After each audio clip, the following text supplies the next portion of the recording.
There's a general misunderstanding of how the term agnostic came about and how it's actively used today outside of the circles of people who use the term agnostic atheism. They will often make claims like agnosticism only deals with knowledge and things like that, but it doesn't only deal with knowledge. That's just how you happen to be using it. Agnostic was originally coined by T.H. Huxley as a response to both theists and atheists of his times that acted like they were Gnostics. Now, Gnostics were Christians that claimed to have special knowledge of God. Huxley felt that both the theists and the atheists of his time were far too arrogant and certain in their positions, and he wanted to create something that separated him from these two sort of paths. So he created a label that described how he was, as Gnostic was how people having special the knowledge of, well, agnostic is someone who doesn't have that knowledge of, and he is suspending judgment. And he described agnosticism as the epistemological principle in which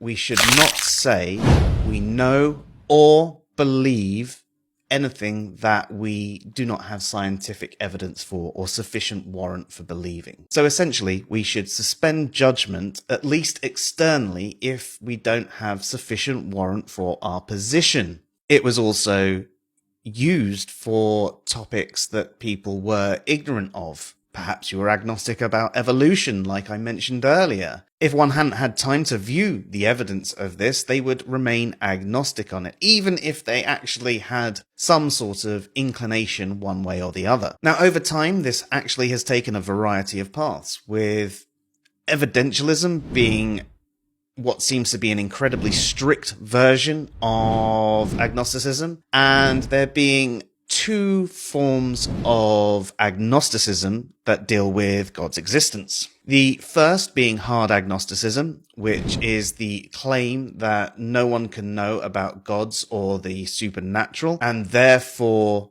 there is that sort of suspense of judgment entailed within this claim. And there is weak agnosticism, which is just being uncertain as to whether we can know whether God exists or not, and therefore you suspending judgment because you're uncertain about whether the proposition is true or false. Agnosticism is also used in propositional logic. It is the suspense of judgment position. You don't know, you're uncertain, you're unconvinced if the proposition is true or false. You are agnostic, and that is how it is most often used by someone who is identifying as agnostic, either the weak agnosticism or in the propositional sense. You'll have to take the context of what you're discussing there, just so that you know.